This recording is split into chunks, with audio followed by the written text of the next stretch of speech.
Kaffrova, Battlefield 3.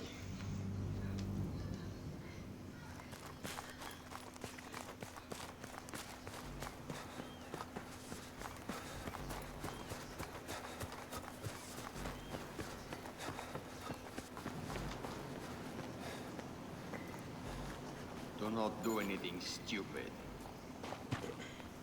This piece of shit right there stole 3 nuclear devices from Russia and sold it to a man called Solomon. Solomon's using the PLR. He has at least 2 targets, New York and Paris. He is using public transit to move the weapons. He's going to detonate the New York device at Times Square very soon. This cannot happen. We can avert war between our nations.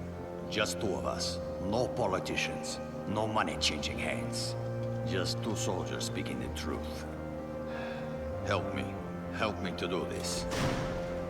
That's it. I have to leave now. You don't shoot him. Millions will die. Get down on the ground!